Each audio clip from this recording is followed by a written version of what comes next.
If you're like me and want to make your own jam, but also want it to be super simple, this freezer jam recipe is for you. And while we make it, we're also going to make dinner, which just shows you how easy this really is to multitask and bake bread and a chicken and still make the jam while we're at it.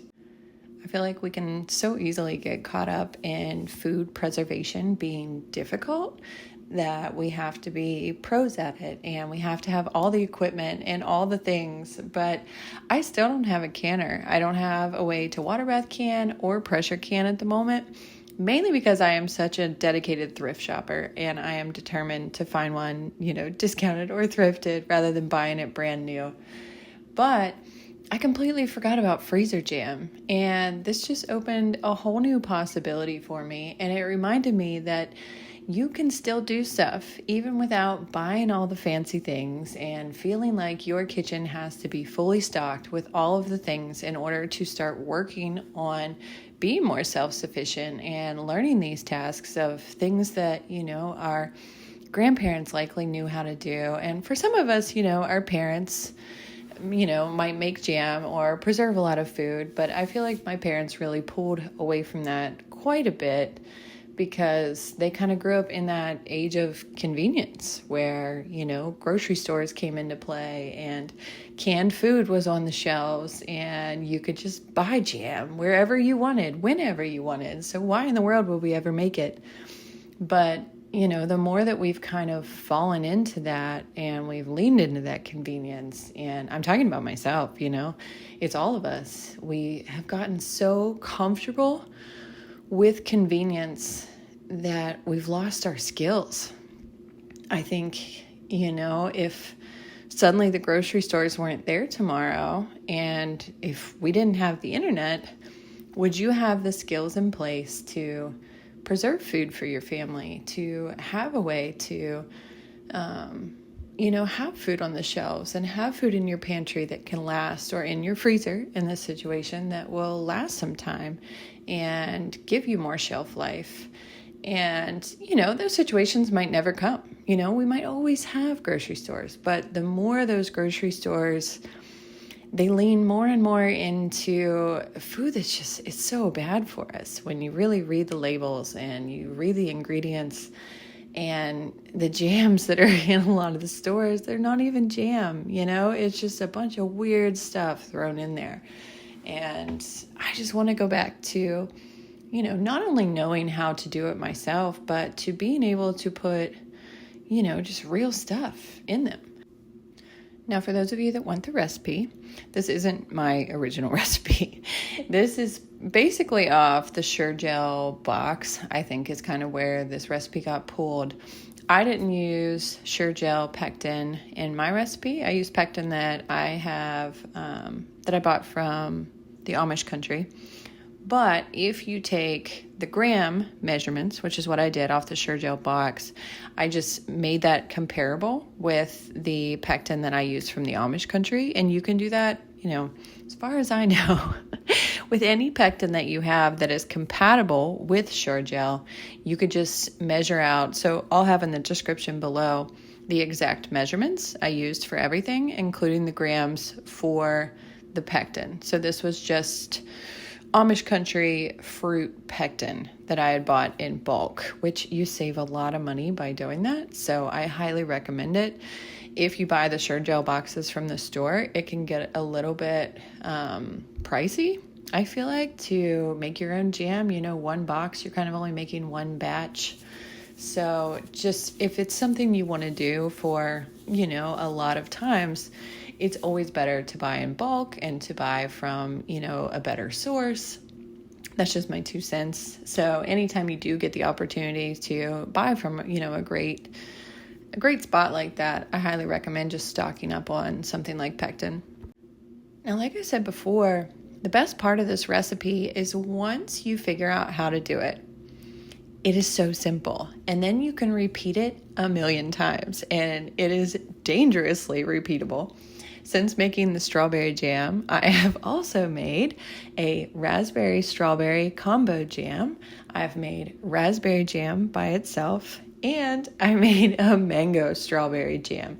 And that's all been within the last week. While I have a toddler, while I'm working, while I'm cooking, while I'm like maintaining my family, like this recipe fits so easily into also doing daily life that once you kind of get the rhythm of it, you can do it pretty much anytime you want, which is, like I said, a little bit dangerous because if you're craving jam, you can just whip up your own batch and, you do let them sit for 24 hours. So as soon as you make it, you're not eating it immediately, which was a bit of a tease because you'll see in this video that I made my favorite homemade bread recipe.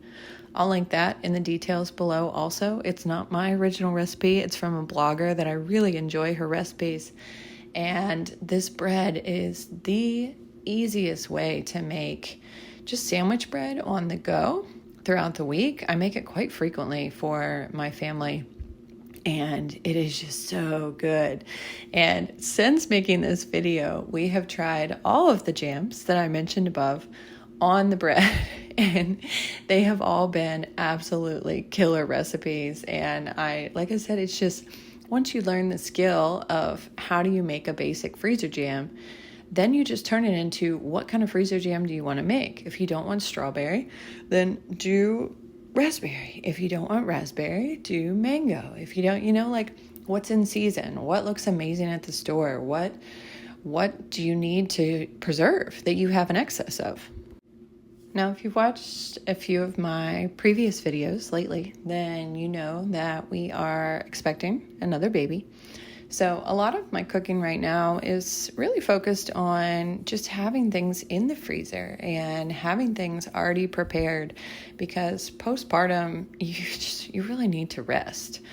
And while sugar-filled jam isn't the most, healthy of recipes, I'm really trying to focus on things that are bone broths and just warm and cozy and very heartfelt meals for that postpartum period. But we all know that we're going to crave some sweets too.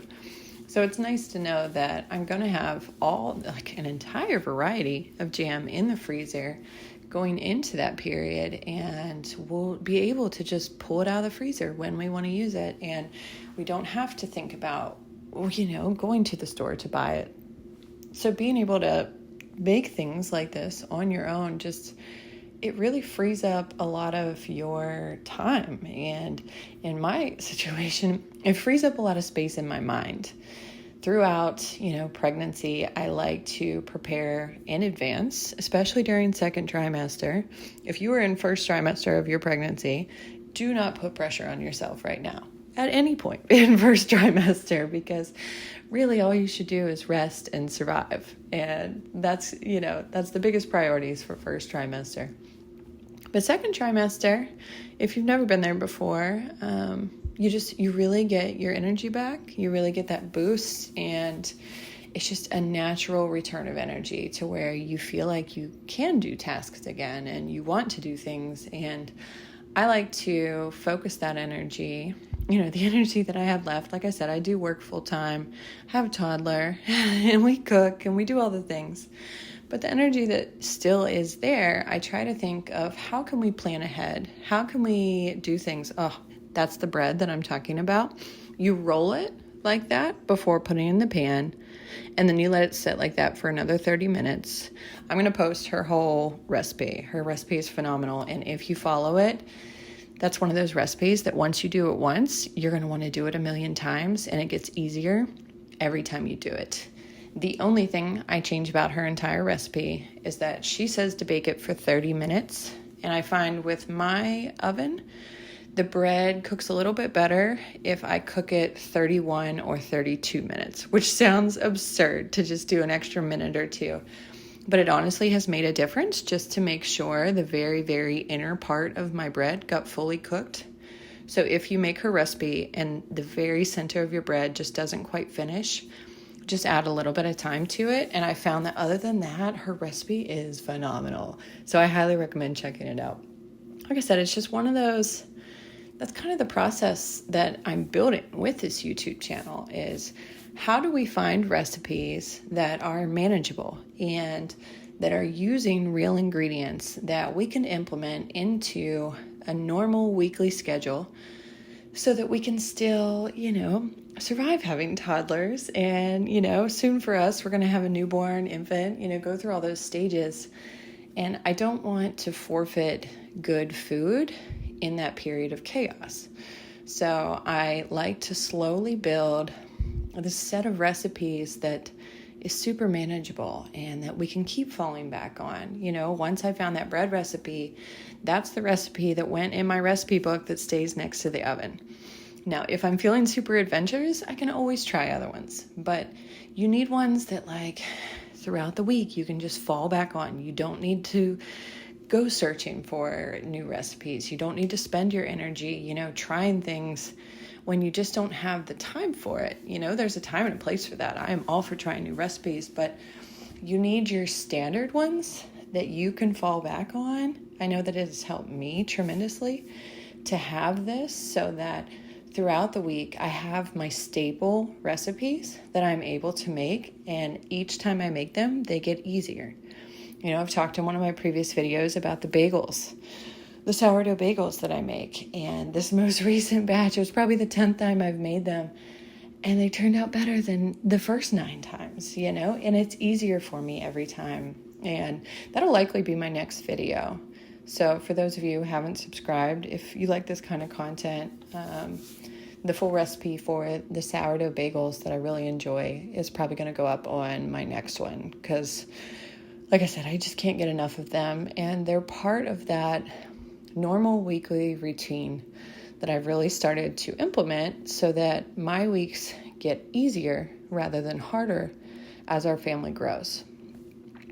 Now, for this recipe, I know I haven't talked to you through much of what I was doing in the video, but it'll all be in the description below of exactly how to make the jam, exactly how to make the bread. I probably won't link how I made the chicken because I roasted a basic chicken in the oven on 350, and I just baked it until it hit the 165. In the very beginning, you saw me putting together, kind of like a compound butter, and I really just pulled out all the fresh herbs that I had laying around for thyme and rosemary, and I threw some garlic in there and butter, and pretty much just filled the chicken with that, and then rubbed some butter up under the skin too, kind of just your basic baked chicken. But it turned out so phenomenal, and it was nice because that could bake while I was doing the jam.